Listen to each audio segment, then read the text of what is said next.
John Madsen of Supra is not the same dude that came out of the Raiders. It's a different beast. I might go down in history as one of the greatest fitness marketers of all time. I had made $1.2 million in the NFL, and I started to realize, how did I make that happen? But then why am I struggling so much in this next part of my life? Dude, what changed? You'll never be influential if you don't have that something or people want to follow. And if you have that, you can sell anything. Life is a pitch. It's simply that. It is a pitch, and it is fun. Let's make sure that you're being sold what you want and you're selling what you actually want to sell. I really just love selling. It's the easiest thing on the planet if you believe in yourself. Let's buckle up. By the way, my name's JL. This is Sell Anything. I don't know if you listened to the first podcast, probably not, but I interviewed Dallin Rogers, and he talked about his brief stint at Supra. Mm-hmm. And we dissected how he closed nothing. The worst ever. He said that. Mm-hmm. It blew my mind, actually. He owned it. Yeah. He 100% owned it. And then I had been texting back and forth with Grant about it. And I was like, dude, what's going on here? Mm-hmm. So that, now it's a machine. Mm-hmm. Supra is a machine of just people who are spitting out machines, dude. Mm-hmm. I want to hear it. So cool. Give me some background. Yeah, man. So, when I was a kid, my life was spent at the baseball diamond, the football field, the basketball court. If anybody asked me, John, what do you want to do when you grow up? That question that you ask 7-year-olds or 10-year-olds. Yeah. Professional athlete was it. That was plan A, that was plan B, that was plan C. That was what I wanted to do. That's what I loved. And to keep a really long story short, when I got to high school, I had played every sport. But the first sport that came up when I was at Hunter High School in West Valley City, Utah, was football. So all my friends that I grew up with playing football, we go out to summer conditioning, we go into the weight room for the first time, and we're asked to max out on bench press, squat, and deadlift, and power clean. And it was like, okay, I don't know how to do all those, but the bench press looks like the simplest of the four. Yeah. And so me and my friends went back to the corner. We start, warming up with a bar. Yeah. And then we threw 25 pounds on each side, 95 pounds on an Olympic bar. Yeah. And all of my friends repped it out, 5 times as a warm up. Yeah. Well, as soon as one of my buddies lifted it off the rack, the bar comes crushing down on my chest, and it felt like I broke my sternum. Yeah. But more than that, it was like my confidence shattered. Yeah. And so I looked around, I'm like, dude, these guys are all way bigger than me. Maybe football's not the sport. Yeah. I'll just focus all my attention on basketball and baseball. I was kind of a tall, skinny kid. Yeah. And so I quit. I didn't play a single down of high school football. Thought I was going to go to the NBA or the MLB. Yeah. And I graduated high school without a single scholarship offer. And so I was the first child. I had only registered for one junior college, which was Snow College, and they gave me tuition because of my grades. Yeah. So I go down there, and there's about 5 kids that played at my high school football team that were all going out down there to play football. Yeah. And I'm looking around, I'm like, I'm a better athlete than all of them. That's what I thought in my head. I'm like, if they're going to play college ball, I can run faster, I can jump higher, I can catch the ball better. Yeah. So I went there with the intention to play basketball. Okay. But football came first. And so I went into the football coach's office. I'm like, hey, man, I haven't played in 3 years, but I think I can be a pretty good wide receiver. Yeah. And they looked at me like I was crazy, but they said, you know what, you can try out. Can't promise you anything. And from day one, after they saw me run and catch the ball a little bit, they're like, whoa, you're not going to play basketball anymore. If you focus on this, get bigger, get stronger, and actually learn how to play football, you can play for a long time. And so that's where I planted my flag. Ended up transferring out of that junior college, playing for Urban Meyer at the University of Utah. We won the Fiesta Bowl. Yeah. I was supposed to go in the first round as a wide receiver. Right. All the draft analysis agents, all the people had me as like, you're on your way to being a first round draft pick, $1 million signing bonus in your pocket. Last 3 games of the year, though, I break my leg. I can't run for 10 months. And so I go from a very high draft prospect to not going to the combine to not being able to run for 12 full months, and getting a $5,000 signing bonus, I guess you would say, from Oakland, and a one-way plane ticket.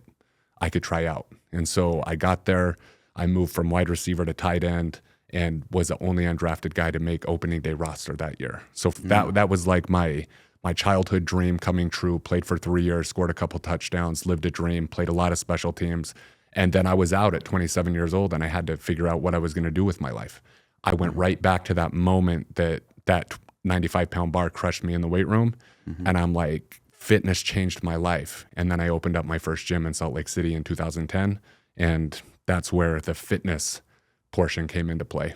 I love it, man. So cool. Where at in the Valley? Where are you in Salt Lake? Yeah, so I grew up in West Valley. Yep. But I knew that there wasn't enough money in West Valley, Yeah. right? It's like if I was going to offer this training, it had to be, done in a way where parents were going to be able to pay. Kids weren't paying for it, right? And so I opened up in Draper, and so there was the Alta kids, the Bingham kids, and I created a nice little gym right in that pocket. Yeah. And the goal that I wrote down at that point was I want to be the best strength and conditioning coach in the state of Utah, and that was where all my focus was. I had made $1.2 million in the NFL. So money wasn't like the thing that was driving me at that point. It was purpose. And I just loved strength and conditioning, the mental aspect of it. And for 5 years, that's all I read. That's all I consumed, is like that was my life, was building those kids up, which then turned into me having agents send guys out, training them for the combine, dozens of NFL players, World Series champions, and top echelon athletes, in addition to a lot of high school kids. That's so cool, man. Yeah. That's so cool, because we're close to the same age. So there's Jordan Pendleton. He had a gym out there. He's still doing that stuff. And there was you. There's a handful, but dude, you made a dent, because there's a lot of kids that you sent through that got D1 offers. And do you know how many off the top of your head D1 offers you? Over 100. I used to keep the posters. If a kid got into college, I'd make a poster and then I'd hang them all over the gyms. And so it got to the point where, and then they feel all famous. They come in there like, well, it was more aspirational for the younger kids, Yeah. right? It's like they see all these kids that come through that gym. They're like, oh, if they can do it, I can do it. And I think that's one of the most powerful beliefs that you can instill in anybody, especially young athletes. It's like, look, these guys are the same as you. They did it. Someone's going to do it. Why not you? Beautiful. And I've noticed that pattern actually exists in Supra now, because you guys have the Hall of Fame, right? Yeah. Is that what it's called? Yeah. The top honor that you can win in Superhuman is the Superhuman Hall of Fame. But dudes are pumped about it. Pumped. And they're 50, 60-year-old entrepreneurs Yeah. that are like, yeah, I want to be up there. Yeah, could we give them a jersey? It has their last name on it. Like, I'm a big proponent of going through life celebrating yourself. It's like a lot of people go to these sporting events and they're wearing names of other men. I don't like, coming from professional athlete, like, I just think that's kind of silly for 45-year-olds to wear a jersey that's celebrating other person's 45-year-old. achievements, right? Yeah. And I get fandom, right? But like, for me, I'm like, no, we're going to celebrate you. Like, this is something that you've earned and you can't buy it anywhere. This jersey is like only given to people who have epic transformations, and we don't let anybody in that has a transformation that's mediocre. It's got to be epic. Wild. Yeah. Dude, I love it. I think it's so cool. Supra is literally, it's massive. Yeah. Like, massive.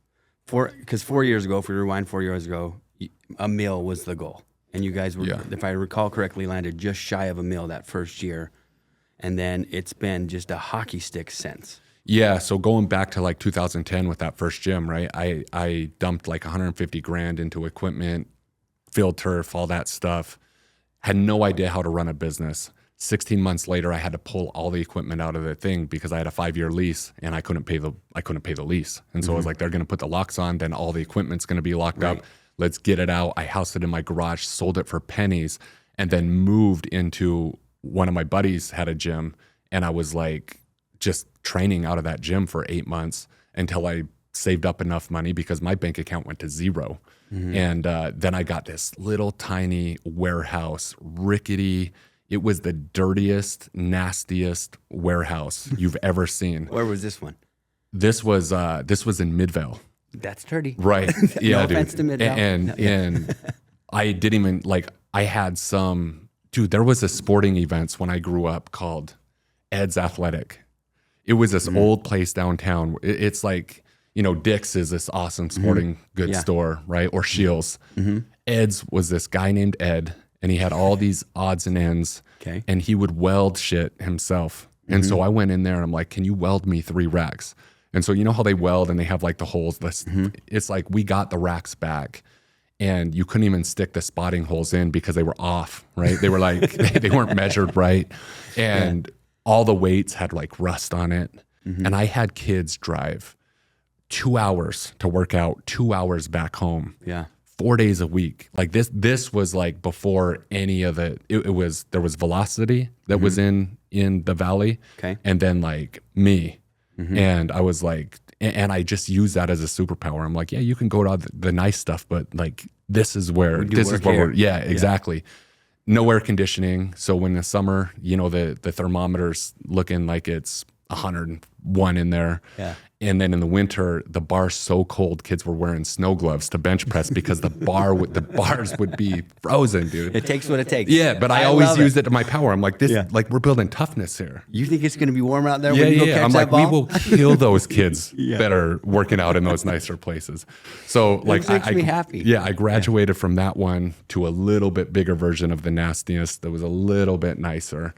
And then ultimately, I moved into a fairly big one in Holiday, and then realized I didn't want to do that anymore. And then that's when I went to Excel. So there was literally a 9-year journey of almost failure at every corner where I was like, multiple times, I'm like, I saw my friends that were in like real estate or commercial real estate or insurance sales, right? And they were driving their Beamers, and I was like, damn, I picked the wrong profession, man. Like, why do I love fitness? I'm like, in my head, I had this conversation. I'm like, I'm pretty smart.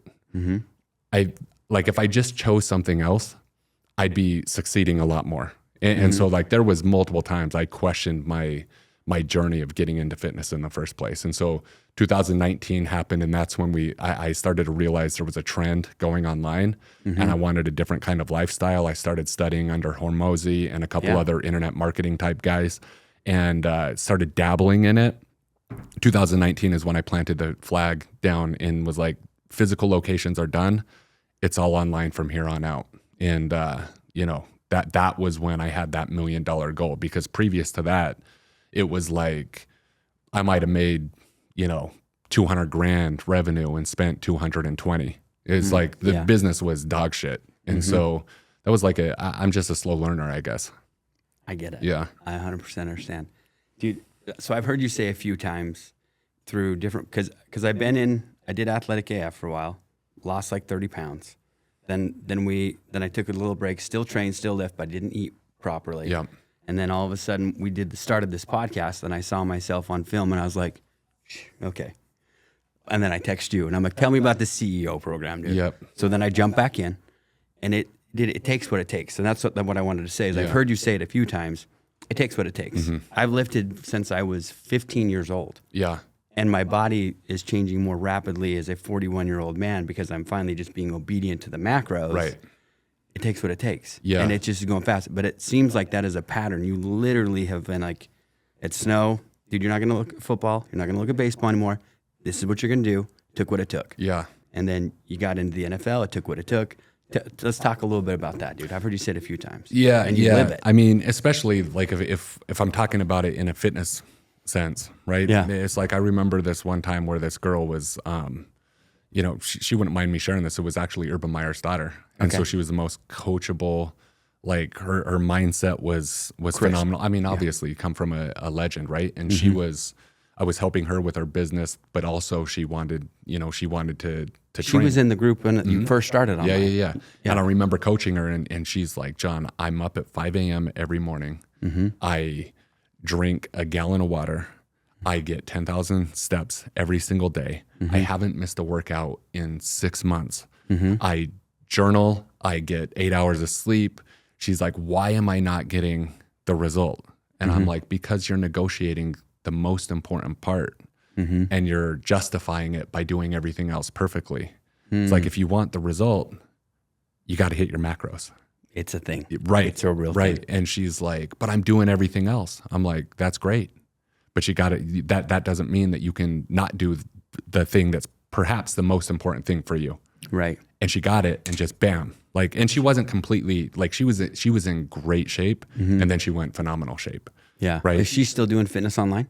She's mom mode now. And so, yeah, That's the thing. but they do have a fitness business. Her husband does really good work too. And so, Yeah. To your point though, like when I say it takes what it takes is like that, like if you know what it takes, right? And we have exact parameters of what it's going to take when it comes to fitness, you can't negotiate any of those parts out and then think that you're going to deserve a phenomenal result. It takes all of that, but it doesn't take, you know, you don't have to get in an ice bath every day. Like doesn't matter from a, you know, a physicality standpoint. We did that one time together. It was the most miserable thing in my life. You don't have to do 2-a-days. Not in the tub. Right. You don't have to do 2-a-days. You don't have to not eat cake for the rest of your life. Right. Right. You don't have to do a ton of stuff, but you do have to do what's necessary. And I think that a lot of people, they don't know what's necessary. So they're, you know, they're doing the stuff that comes a little easier for them. Like in terms of fitness, like training usually is the easiest part. They're like, I like to go to the gym. I like how it makes me feel. They do that part. But then they chase it down with, you know, weekends with guzzling, you know, whatever a 6-pack of beer. Right. So a lot of times people just don't understand what it takes. And so that's why they don't get the result. And then sometimes people have very well understand what it takes. Even in your case, you just weren't willing to do everything that it took. Yeah. And then once you do, it's a different game. It's 100% true. Yeah. And so a pattern that I've seen with you as well is you've learned, like you've talked about Tony Robbins. You went and did his thing. Hermosi's a big deal with Gym Launch. You did his thing. Like those dudes knew what it took in business. And so you just plugged yourself into that system. And now on a business level, like you are ripping out insane transformations. Like every day there's almost a different new in the group thread of like, oh, dude didn't have abs like 6 months ago. Now dude's jacked. And that this is just the common culture inside of Supra. But you're doing it there. You're also doing it in business, because I've also, in the past, we've crossed over the last 4 years, met other coaches who are doing fitness online. They're not on the hockey stick growth that you're on because you're just an incredible student. Like, and you're incredible at understanding that idea of it takes what it takes. So tell us a little bit about the growth of Superman. Yeah. And I think, like, I'm a firm believer that you'll only go as far as your ambition goes. And so, like, to my credit, I might be one of the most ambitious people that you've ever met. And I have a wife who's also very ambitious, right? And so in fitness, a person will go to their lowest standard. It's like they get to a certain point, they're like, yeah, it's good enough, right? I'm usually a little bit more than good enough. There's still a limit, right? I'm not trying to go on stage and win bodybuilding shows, and I don't care about that. So it's like, I want to live in this top 1%. When it comes to business, I'm so ambitious to do something special and to have a certain type of life that I would do whatever it took. So if that meant investing, you know, dozens of thousands of dollars to Hormozi and learning underneath 4 different other fitness, you know, business guys, going to Tony Robbins, going through Will's training, it's like there was no amount of money that I wasn't willing to part way with to get what I wanted.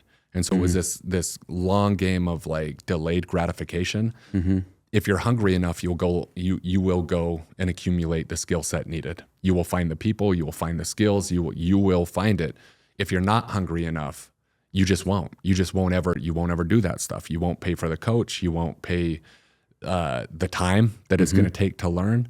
And at the earliest inconvenience, you'll stop, you'll quit, and other people will pass you up. So as a function of business, I've just had that ambition that has driven my willingness to do whatever it took to get to a lifestyle that was congruent with how I saw myself. Dude, there's like so many things in there we could just jump in and dissect, and like, that's a lot. Yeah. I liked it. Yeah. It was a good answer. So ambition, how you saw yourself, so many things inside of that. The first thing at the very beginning of what you were saying, though, is you mentioned that your wife is super ambitious. So I say this with all of the love of my heart. When Nineveh got involved, dude, it was like night and day difference. Yeah. Would you agree? Yeah, 100%. Because, you know, and it was difficult at first because she had been very successful in, you know, 2 previous careers. She was on Fox News when I was in high school. Number one, she was an anchor, so she was obviously very ambitious. And then she essentially was like a VP of a very successful tech company where she built departments, right? Cool. And I'm this guy who never had a real job. Went from NFL to, trying to run a gym to starting this online thing. And, we got to a point where we were doing a couple $1 million, but, the scalability was like, it was just we were building a house on a very sandy foundation, right? She would come in, she's like, so what does this person do? And I'm like, whatever I tell them, yeah. And she's like, well, how do you know they're doing it? I'm like, well, I mean, if they're not doing it, then I'll know eventually. Yeah. And she's just like, oh my God, and so we realized very fast, I'm a terrible manager. I'm a great leader. I cannot manage people, cannot. And so she came in with a different skill set, a different brain, a different personality, and the same ambition. Right. And so although there was some friction in the beginning because I was used to, calling all the shots and, not answering to anybody, eventually we got to this place where we realized that my lane is what, her lane is how. And when we deciphered, when we looked at our business through that lens, I was able to step into my superpower and concentrate fully on what I'm great at. And then she was able to do what she was great at, and the scalability of the company just exploded because it takes both. Awesome. So, and you guys are on target to essentially double again. Yeah, we did, essentially 987,000 was like when I had that $1 million goal. I had a $1 million goal for years, forever. Right? And it was like I kept writing it down and I never got any closer. But the closest we got was 987. And then it was like we jumped from 987 to like 3 mil.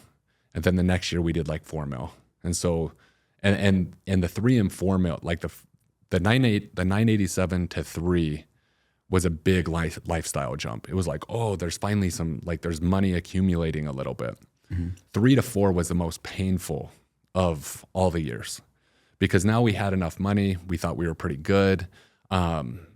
Good enough to be dangerous, but also very vulnerable. I think like that range for businesses is very scary. You're a couple catastrophes away from just having it fold. And so from the outside, revenue numbers look good, but we spent way more money to make the 4 than we did the 3. And so when we're looking at the financials, it's like, oh, where's this money? It's like, oh, it's not as profitable as we thought, right? And so that was like very, very rough times, in my opinion, like the hardest of times besides the dungeon gyms, right? That was the hardest time Super had to go through. Right. But then we made the jump to 8, and that was another like big lifestyle jump, big, it was just different. Then we did 26. Wow. So it was 8 to 26. And that was when all the difference happened, right? Now we have momentum. We have enough money to go spend on talent. We have people now in leadership positions that are, building stuff on their own. And it's like the team just kind of took off. And, now we're mad if we don't do $1 million weeks. And so, Makes sense. The million seemed like a lot in a year. Now I'm like, if we don't do $1 million a week, like there's a problem, like what's going on? And so we will absolutely do 50 plus this year. And the sky's the limit. It's like that's the hockey stick. But it started in 2010. It's 2025. It's 15 years where I questioned whether fitness was even the thing that I should be doing. Dude, I love it. Yeah. So it no longer went from a question and became a commitment, and it became easy. Yeah. Is what it sounds like. And then it's still not easy, Yeah. It's you can breathe. Money's oxygen, right? Like Agreed. There's a lot of problems people have in life where, they say money isn't happiness, and that might be true. There's no equal sign there. Money's just money. But if you have problems, it's like money's there to solve a lot of them, right? Correct. And some people, if they get, they take their car in, they're like, they find out they need new tires, and it's like, oh my God. It's like, right. There's different levels of problems where money just, It really is. That. Yeah. It really is. I have a really good buddy who's invested in one of my companies that has gone through some serious health challenges. But because he's in a position to invest and he's got money and he's got time, he's navigating through them like a champion, and he's getting better every day. Where if someone who did not have the resources of money was facing the same stuff, they'd probably already died. It's a sad, dude. Yeah. It's a sad thing, right?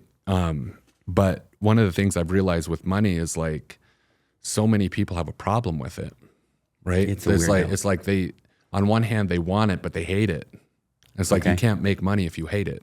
Okay. And so for me, like I'm unapologetic about my desire for having a shitload of money. You should have it. Right. But most people don't think that. They're like, oh, people that make money are this, or, you know, we're not that type of people, or, you know, where I come from. It's all this identity stuff that until a person is okay with making buckets of money, they will never make buckets of money. Agreed. Yeah. Okay, so that actually is a perfect little segue for the whole world of selling, because sales, you can make so much money just selling other people's stuff. That's literally how I've made all of my money, is selling other people's stuff. That said, identity keeps coming across the board. And I remember, as we said in the beginning, Snow College Snow or John is not the same John of Supra. Yeah. Like not even close. Right. And so that identity continues to shift. Like one thing I remember you saying a lot is giving yourself permission to win. Yeah. Let's talk a little bit about that as far as money's concerned, if you're okay with that. Yeah. No, it's great. You know, for a lot of, I look back at my early years thinking about becoming a professional athlete. Like I gave myself full permission to dream about that and really think that was going to happen. Mm-hmm. And I made it, right? Mm-hmm. But then in the gym space from 2010 to 2019, I started to realize, like, I'm like, how did I make that happen? But then why am I struggling so much in this next part of my life? And what I realized was I kept waiting for someone to come up and, you know, give me permission to go, you know, reach the next dream, right? It's like someone needed to come and say, like, John, you can do it, or you know, it was really weird. I felt like locked up in like needing permission to go get what I really wanted, because what I really wanted, it might not be the most politically correct thing to say, and so other people might look at what I wanted and be like, oh, like that's, you know, why does it matter if you have millions and millions and millions of dollars, or why does it matter if you want to have this type of house, or why does it matter that you want to fly private? And so I would be like, kind of like dimming my dreams down, because it's like it didn't sound great if I was just to come out and say it. And then I got really clear about what I wanted, and I was like, you know what? I'm going to unapologetically chase the life that I want. I don't care what anybody has to say about it. I've given myself permission to go do it. I don't care if people think I'm unworthy. I don't care if people think I'm an imposter. I don't care if people think whatever they're going to think. They're not the captain of my life. I am. And that's when we kind of broke free. And so one of the core value of Superhuman is give yourself permission to win. If I go speak on stage, I speak on that, and people have tears streaming down their face because they're like, I haven't given myself permission. Right. And it's so subtle, but it's a shift that when it happens, you go from kind of tap dancing around your dreams to chasing them unapologetically. And you can't hit your goals if you're not going to do that. And so a lot of times people write down their goals, but they've never given themselves permission to actually do it. Right? 100%. Yeah. I 100% agree with that. So, and the fun thing for me is I've been able to sit and watch you do it, dude. Mm-hmm. Like, and by default, and just being somewhat in the proximity of you through Will's world and the other world, like, I don't know what the other world is I'm referring to, but you get what I'm saying. Like, just watching a rising tide raises all the ships. Yeah. Because all of a sudden it's like, oh, dude, if he can do it, I can do it. Yeah. Or if that dude's, I'm doing this. And it really does take that. That's the right mindset, dude. Because so many people are just locked up in their box of what they think is possible. It takes someone to just completely shatter the paradigm. One of my favorite stories was one of my buddies, I hadn't seen him in years. This like old college roommate. We used to play Halo together. Like, you know, he was on the football team, and like just a great buddy. He calls me and he's like, John, I'm going to be in Scottsdale. Like, you want to go to dinner? And I'm like, yeah, he's successful, right? Right. So I'm like, yeah, I'll come pick you up. He didn't have a car, so I drive up to the Kierland, and I have my wife's green Lamborghini, and he didn't know. He's not a social media guy, and I roll down the window, and I'm like, dude, it's me. And he comes in and he's looking in this Lamborghini, and it's like, dude, the interior's just so badass. And he looks at me, he's like, takes him about 2 minutes, and he's like, what the fuck changed? And he's just like laughing, and I'm just laughing, you know? Yeah. And I'm like, bro, dude, so much. Like, where do you want me to start? You know? And so we just had a great night at dinner, but that he kept referring back to that question because he legitimately wanted to know. He's like, right? who are you? Yeah. He really wanted to know. And so I think that moments like that to me are fun. Right. Because in your life, most of the people that you know, most of your friends, most of the people you associate with, their lives get incrementally better, like just linearly a little bit better. A raise every year, a little bit more money, but then you buy a nicer car. Then it's like there's just a linear type of improvement, which Right. is fine.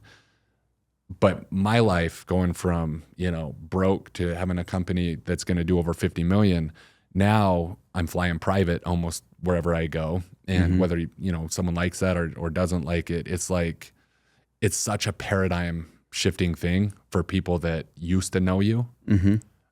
It's like, it breaks their paradigm of possibility sometimes. Okay. And I think that's important because It's if 100%. it was me and I saw someone do that, that's inspiring. 1,000%. Yeah. I agree. Like, dude puts his pants on the same way I Yeah. do. Like, we'll figure this out. Right. Like, if he can do it, we can do it for sure.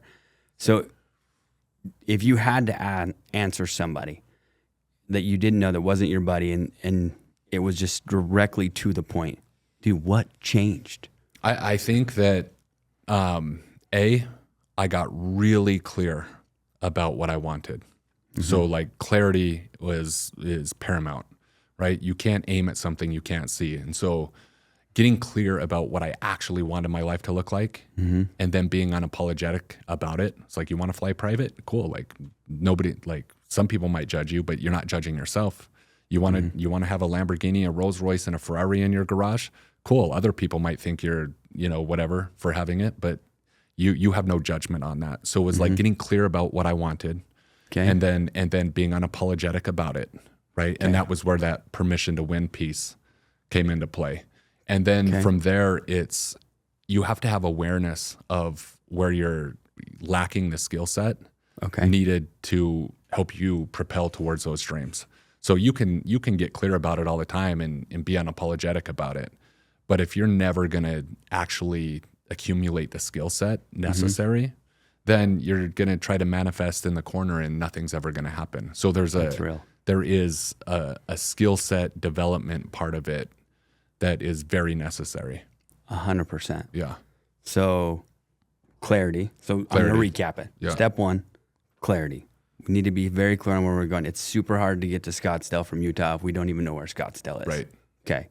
Then 2, unapologetic. So removing all judgment about it. It doesn't matter what anybody thinks, even what I think. I'm just curious. Let me interject right here. And this is where the kind of the last, not the last mentor, but an integral part of the story, William, he removed the negative emotions, primarily doubt or fear, guilt, and shame, right? It's like the negative emotions, like guilt and shame and fear. We went through this process, and for those of people that don't know, it's like hypnosis, it's hard to explain what Will does, but It's in awesome. that moment, I reached out because he was, I heard he was this NLP expert and he was into hypnosis. So I'm like, cool, like I'm locked up somewhere. I need to help fix it. And so we went through, very rapidly. And it was like, I woke up one day and I wasn't afraid to chase it. I wasn't afraid of the judgment. I wasn't afraid of the shame of wanting a certain life. It literally was gone. I love it. And when that was gone, it allowed me to just go do it. I get it. Yeah. And that is actually how we met. Because you were never even on my radar until Will. And then all of a sudden there's this athletic AF thing and there's this, and I'm competitive, dude. Yeah.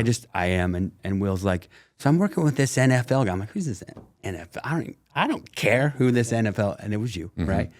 And then we kind of crossed paths, but like same exact experience of entrepreneuring, being a 1099 sales guy, knocking doors, all of this. Like, okay, I've had enough success that like, it looks like I'm successful, but something is not clicking. What is not? And then a fellow door-to-door guy of mine got this NLP certificate from this guy named William Lamb. And I was like, NLP's a real thing. Yeah, yeah. I've heard about that. Me too. And then all of a sudden, Will and I are on the phone, and I'm like, what is happening? Yeah. This is what. And removing the emotions and reprogramming is incredible. Which Yeah. it is. If you don't know it, you don't know it. But, Right. It's hard to explain. But Yeah. But once you know, dude, Right. you can't unknow it. Right. It's really, really cool. Okay, so clarity, then removing the negative emotions. or just- Unapologetic, allowing, like we're clearing doing the this. path, right? Okay. Yeah. And then from that, remind me of the last one. Accumulating the skill sets necessary. So Correct. that's like, what do you need to learn how to do, or find somebody that can do it better than you to Okay. make it so that business idea flourishes, right? So a lot of Yeah. people want to do fitness. They're great at fitness, but they have no idea how to market, right? So No it's like, idea. like I'm might go down in history as one of the greatest fitness marketers of all time. And I do it in a You way might. that make a lot of people mad, but marketing is the engine that makes this company go, right? Okay. And so I had to learn how to market in a way that would attract dream clients all day long, and then sell them on something that would change their life. And then the how part of it is we had to fulfill on that promise, because you can fool people for a little bit, but eventually people will find out. And so you have to have all the components: marketing, sales, fulfillment, right? It's like all of it matters if you're going to build a big company. 100%, man. Yeah. 100%. And you've taken dudes through that already have big companies. A lot of the clients you have are like, they have $100 million plus companies. That CEO group is full of a bunch of heavy hitters.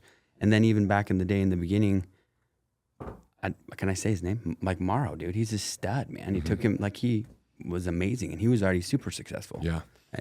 But yeah, it's so incredible. On the skill set side of it, are you still a student of the game? You still Always. learning more stuff? Always, dude. I mean, Cool. marketing is the cool part about marketing is the fundamentals are the same, right? And I never realized this. It's like people made boatloads of money with sending mailers out to the mailbox. True. Dan Kennedy did. Right, exactly. And so you study guys like that because it's like the mechanism has changed. Now, you could still make a lot of money on mailers today, right? But the mechanism now is like digital is where I saw the eyeballs. So it's like you go where the eyeballs are. Now, how do you put a message out there and get someone into your pipeline so that they can be sold? Love right? And so the greats of marketing, the Dan Kennedys and Hormozy was one of my first mentors that even opened the door for my understanding of digital marketing. Right. It's constantly evolving, right? The algorithms change a little bit, the platforms change, but at the end of the day, the fundamentals are the same. There's eyeballs, you have to capture them. Like we're gonna the guy who built Tybo, like Billy but not the guy who built it, but the guy who marketed it on TV, and mypillow.com. Yeah, he's in our elite program. And so Really? I'm going, you'll see Supra on TV. You'll see Supra on. Wait, he's in like the CEO program? Yeah. Is he coming to the thing in May? Yeah, absolutely. He's been, dude. The guy that, like, he's my pillow guy who's on the TV? He's the marketing arm of it. Oh, so he's not the personality. He did the presentation a few weeks ago. No. That was a different business thing? Yeah. You have so many flipping mentors, dude. I'm like, what is going on right now? Yeah. No, this guy is a marketer, right? He's the one that put the Tybo and the mypillow.com. You're going on TV? Is that what I heard you say? Yeah. I'm saying, so you'll see like very quickly, Supra will go omnipresent. QVC. Like we're only on Meta right now. We don't even do Google stuff. Like we haven't even, we can't really put more people in. Last month we did 420 something brand new clients. That's why Grant wouldn't hire me, because like, you'll sell too much, dude. Yeah. No, he told me I had to go full time. That's why. Yeah, exactly. Yeah. So, but very quickly you'll see this brand just light. Because it's going to be everywhere though. It's going to be like you can't not see John. He's on TV, he's on Meta, he's on Google, he's in Times Square. It's like different brand partners. Wait, we're going on Times Square. Yeah, that'll happen in the next 90 days. You'll have a big billboard, and I'm not going to say the person who is going to be like, it's not going to be me, but it's going to be the brand and somebody else that everybody knows, and I won't say it till it happens. You'll see it. Stay tuned. Okay, that's a good teaser. I like that. That's exciting, so man. going back to like being a student of marketing. It's like I have aspirations of well over $100 million. We're not a fitness, like we do fitness coaching. That's what we do, but we're in the wellness market. And so that's huge. And we're going to just continue to build in that understanding. So I love it. yeah, That's exciting. but most people don't spend the time to acquire the skills, or, they don't like marketing, so that they don't market. It's like, there's so many good ideas and people have big dreams, and it goes back to what you said. It's like, they're not willing to do what it takes to make them come true, though. It's so true, man. And at the very root of it goes back to what you were saying with Will. It's fear is at the base of it. It's not that they don't like marketing. It's not that they don't want to succeed. Exactly. They've tried. They got kicked in the And face. fear of what, though? So you're getting close. Fear of what? Of winning. No. Of failure. Of all the things. What? No. What is it? Think about failure, dude. Like if you were on an island by yourself, Okay. right, and there was just you, just you, and you failed at something, what would you do? I would laugh and be like, well, try again, dude. Let's go. Right. So what are people afraid of? Winning? No, Huh? judgment. Oh, They're afraid. They're afraid of failing in front of other people. valid, dude. Yeah. Dive into that a little bit. If nobody else was around, they wouldn't care. Yeah, I've Right. heard you say judgment a few times throughout the interview, so that makes sense. People are terrified of it. People are terrified to not be a part of the group. So like you saw this with COVID. You saw this in so many different ways. Like if you go against the grain and you're not a part of we're hardwired.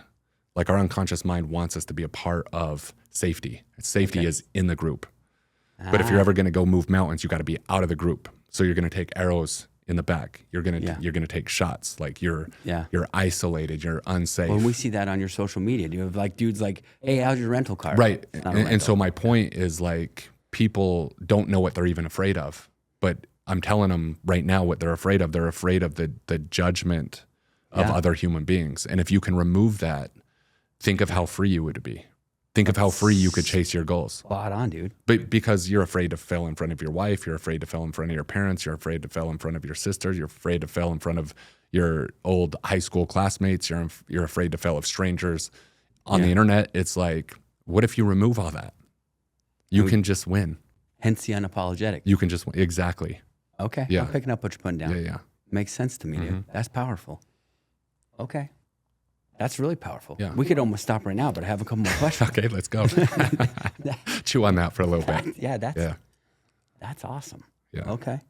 Afraid, and I just want to. So let me say the key is how, right? People's like, how do you just not be afraid of it? I'm like, I didn't know that. Like that was precisely the moment that's why I was going to Tony Robbins, walking on fire, pounding my chest. I'm like, I was trying to that was like the centerpiece of it all. Right. And that was where the removal of it from a simple exercise that took 5 minutes. Yeah. 5 minutes set me free. Sensei, dude. Yeah. That's what I call him. Right. Yeah. That's wild, man. Okay. Dude, I like that. That's really, really, really powerful. So sell anything, bro. So Yeah, it's powerful. It's a good thing. Too. yeah. So you got me. I love I saw that you were stunned over there. So Yeah, you got me a little bit. dude. Yeah. Sell anything. I love the name of this show.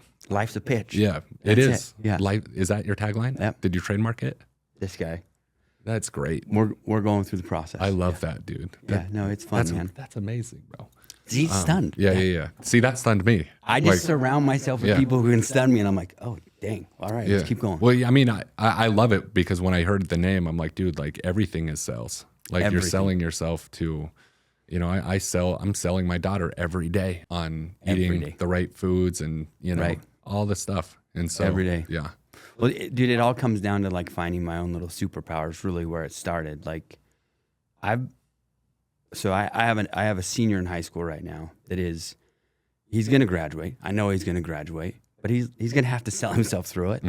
And dude, I get it because I had to sell I was like a lot of credit short of graduating 3 or 4 weeks before it was time to graduate, and I was able to go in and sell my 9th grade teachers to change some of my grades There you go. so that I could graduate.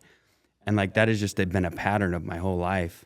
And I worked at the 24-Hour Fitness on 9th East in Murray for a long time as a trainer. And I'd sell the lights out of training. And everybody's like, what are you doing? I'm like, I don't know. This is easy for me. Dude, you know what's funny, dude? I just had this flashback. when I was in college, I needed a summer job. Okay. And so I applied to 24-hour fitness. Okay. I don't know if I've ever shared this story before.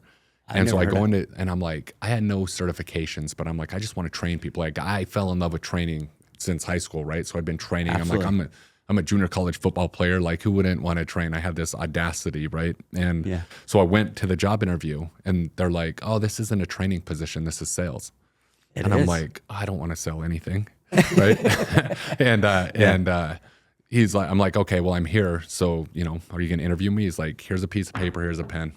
He's like, go get 20 people and write their name and phone number down that might be interested in a gym membership. Free session. Yeah. Right? Yeah. And I was like, you're serious? He's like, yeah, come back. If you do it, you got the job. And I'm like, okay. So I took it, and on the way out, I threw it in the garbage can and just drove home. I was too scared, dude. I was too scared to talk. All I had to do was talk to people, and I couldn't do it. Dude, But now, we're selling. We're selling record numbers of hundreds. Yeah, so hundreds a week. I should go find that guy and be like, look at me now. You can take your little piece of paper and pen and job interview. It's all digital now, dude. I'm not doing it on this paper. Yeah. Give me a QR code. I'll get them on there. Yeah. See, for me though, I believe that if you're great at marketing, it makes the sales process much easier. It's one and the same, right? It's like, if I'm great at marketing, selling my program from my salespeople, very repeatable. Very. If marketing sucks, sales have to be much more skilled, right? Agreed. And so, like, I focus all my attention on making it as easy as possible when a person comes through the pipeline to just collect credit card. Dude, they're ready to go. They're ready to go. Literally, the sales process happens. You're communicating the message, you're capturing the permission, you're doing all the stuff you need to do on the funnel, and then they get on the call, and you're like, well, why are you here? So, and then they sell themselves. Exactly. I think that, you know, selling anything is great, but if you want to make that easier, be a great marketer. I agree with that 100%. 100%. And that's really where this all stemmed from. I've had zero social media presence my entire adult life. Actually, when I started knocking doors, it was because I had an online marketing company that failed like a champion. Yeah. And then I had to start knocking doors. And the judgment thing, I was literally a 30-year-old dude with 4 kids moving my family across the country. Mm-hmm. And I was like, I'm a freaking door-to-door sales guy. Mm-hmm. Like, what? I was so afraid of being judged by all my buddies. Yeah. But since giving myself permission, I'm like, I don't really have any options. Exactly. Well, Dave Allred, you know Dave Allred. Yeah. Mm-hmm. So Dave was with my regional at Vivint, and he's a stud. But he was just like, dude, if you like, look at these guys doing this, and I was like, I'm gonna murder this thing. Yeah. And I just went out and crushed it, and that has been a pattern my whole life. Hence the podcast is, if you put me in an environment, whether it's a gym, you put me anywhere, and that you give me something to sell, I will sell it like a champion. It's the easiest thing on the planet. You just need to break the pattern of needing to have your back against the wall. Which we have now done. Yeah. Good. Yeah. So, because in the last 3 years, I've got a business that I still have moments in my back because it is a pattern. Yeah. But like, it does definitely happen. But we've got a company that's successful. Same as you were sharing the $3 to $4 million jump. That's where my current sales company is we did $5 million 2 years ago, did $6 million last year. But this last year was like, what is happening? This hurts.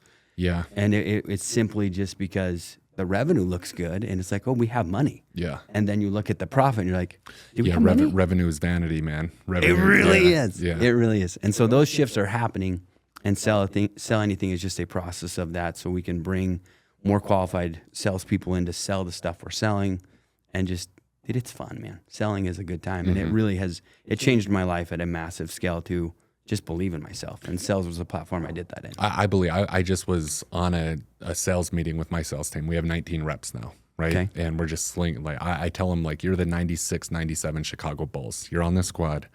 That's who we are, right? Yeah. And I'm like, I don't believe a lot in like being a master of objection overcome. Right? Like, I'm not that guy. I agree. But I sell on influence, right? I'm like, if you can master influence, which is persuasion, right? Influence, that is where you're just going to dominate, right? But in order to be influential, you have to be influential. So that means that you have to build yourself into somebody that's worth following. And so I believe that sales is like the best personal development path that anybody could get into, because 100%. you'll never be great if you don't have influence, and you'll never be influential if you don't have that something where people want to follow. And if you have that, it's like you sell anything. You can sell anything. Literally anything. Dude. Because I can sell anything I believe in. That's the key, dude. Yeah. If you don't believe in it, it's like, dude, I don't buy it. Right. That makes sense to me. But if you believe in it, then it's so easy to sell. Yeah. But you're spot on. You're selling your daughter all the time. I have 7 kids, dude. That's crazy. I had to like sell 3 of them before I came to this podcast this morning, because we're all down here for a cheer competition for my daughter. Do you have a Sprinter van? Like what? Like how do you? Yes, you I do, man. Okay. You know how I got it? Not Stretch. We talked about one of Stretch's, but Stretch's were too nice and fancy. Yeah. Make more money. No, mine is a 4-wheel drive one that I can full send it, and it's like, it looks like me. It's redneck. Okay, cool. But it's still a Sprinter. Nice. It does its thing. Yeah, no, we love our van. So you drop your kids off in a Sprinter van? No. No. I mean, what are the ranges, bro? Like this is crazy. No, so we got a senior, who's my oldest. He's 18, and then my youngest is 5. So about every 2 years we popped one out. My wife just joined Supra because we're done popping them out. Okay. And so she's like doing her thing, and dude, it works. Supra works. He has an ambassador program. Everybody, I need you to go to his. So I love it. But yeah, it's fun, dude. Yeah. Sales is, you're selling your wife on things, you're selling your kids on things, you're selling your employees on things. It's nothing more than persuasively influencing somebody to say, listen, this is where we're going, and this is how we're going to do it, and this is what's in it for you. And then they buy in. And I don't mean that rudely, but that's literally the interaction of humankind. Right. Hence, sell anything. That's a pitch. Yeah. Yeah. It's kind of fun. So with Supra, 100 mil in the wealth space. You got any other fun things? Or are you super focused on? We're 100% focused. Like it is complete focus. One of the things I'm most excited about is we're developing our own tech. So like this is something that'll come out in the next 12 months. We'll have an app that nobody has doing fitness. You know, most people white label different platforms because it's the easiest path to, get into the game, which is what we did, right? And now we have our own tech that's going to bring some gamification. It's going to be a whole different user experience. And so that's something that I'm very excited about. Last year we had our like Superhuman Experience 2024 event, which was at the W. We saw the W could hold 200 people. And so I think we had like 1,000 active clients at that time, 1,500 or so. Now we're crossing over 4,000 active clients. We're going to do this 25 event in Nashville, and it's going to be the most tricked out, like Supra experience ever. Okay. And so we're bringing in a couple speakers, but really a celebration of the Hall of Famers and the company, right? We have over 50 full-time head fitness coaches within our company, over 80 employees. And so, this next event that we're going to do in October is going to be spectacular. So those are like the two big things that we're doing that I'm very excited about. And then obviously expansion into, different verticals in the wellness space. So cool, man. It's inspiring. It really is so cool. It's a long way from a dungeon gym. Long way, dude. A long way. Long way. Not even the same. But I needed it all, dude. You really do. I needed it all. I needed it. Yeah. It's like you're forged in that, and you can't have the dream without all the stuff that was in your past. I agree with that. Yeah. 100%. I'm going to say this because it's going to hold me accountable. So I have Ben now again as my trainer. Okay. Just based off of sad things, but so Ben's my trainer. But when I was with Ben before, this is going to hold me accountable. I'm putting myself on blast on the interweb. Good. Yeah, this is a good thing. Good. Okay, so I training at 24-Hour Fitness. Then I went to Lifetime Fitness, and I don't know what it is about Utah, dude, but people are always doing physique shows. Always. That's just what they do. You know that. And I was like, I could do one of those, but I never would eat the way I was supposed to eat. I would lift like a champion. So Ben, as you know, he's done some shows. Yeah. And before Tyler passed, we kind of chatted about it because every week on my check-ins, they're like, dude, that's an app. What is that? That's happening. Yeah. And I was like, let's just do a show. And then all of a sudden it pivot. We're now doing a show. Oh, you're doing a show in October. Okay. in October. Yep. October 4th. Okay. Just for fun. Because Yeah. I'm a master's now. Yeah. I'm 40. So there's a good chance that nobody's going to be in there. Yeah. But it will be fun. But doing that show, and then the next week, I think, is the Nashville thing. Because Ben's like, dude, if you do the show, I'm coming out to Nashville. Is it the second week of October? So I'm gonna really like hurt your feelings right here. Is it the same weekend? Yeah. First weekend? Yep. I'm not. Then just put my banner up there when I get the Hall of Fame and say he's doing a show. Okay. I'm sad you're gonna miss this event though. Dude, is it the 4th? Is that when it is? It's gonna be the I think the 2nd and 3rd. Well, then I'll fly home from my show and be miserable at Okay, yeah. Supra, just like I can't eat anything right Yeah, now. just lettuce. Just but partially some of that is just giving myself permission to actually go and do what I wanted to do from when I was little. It's amazing. Because you see these muscle and fitness magazines when you're little and you're like, dude, how do you look like that? How do you look like Arnold? Yeah. Like, how do you do these things? And so I'll never look like that. It's not a goal to be a professional by any means.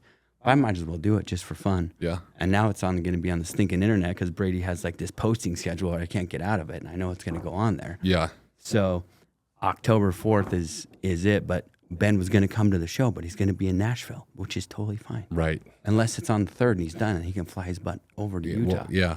Exactly. We'll see. Find out. Yeah, we'll find out. Let's get those dates. Yeah. But no, I just I want to say thank you so much, dude, for coming on the show. And thank you for sharing the nuggets. And thank you for being inspiring, dude. It's been fun to watch because like I said, we entered Will's world at the same time and you've just been going. Thank you. It's been cool. Thank you. The last question I do want to ask is we are targeting commission-driven or entrepreneurial people, mostly married people. Mm-hmm. Speak a little bit about the dynamic of being married and succeeding in business, and then we can wrap it up. I think that because none of us had to be on board with every investment you've made. Or you had to come clear at one point when she's like, well, where'd that 20K go? Yeah, exactly. In the beginning, I just asked for forgiveness. That's what I did. Right. But there's a level of belief that she had in me, right? And I did enough to where she trusted that eventually, even though it was taking longer than we both wanted it to, right, that we'd end up somewhere positive. I think that, if nothing is worse than like when a spouse is unsupportive about something. It's like when we sell fitness and the guy has to ask permission to do a fitness program. It's like, what do you mean? Right. Yeah. It's like, that's a symptom of you not being trustworthy. If your wife trusted you, then you could just make the decision and get fit. Like, how is that a problem?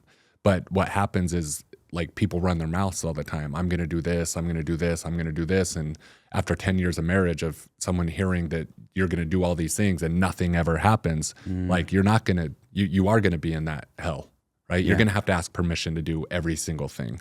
And so for men especially, like, if they want to be free, they have to earn trust. And if they're going to earn trust, they have to get the result. And so, they're in this negative feedback loop a lot of times where it's like they just keep saying they're going to do something and then it never gets done, right? So I just think that if you want, there's nothing more powerful than a relationship when both couples are, like I said in the beginning, very ambitious and then also trust each other immensely.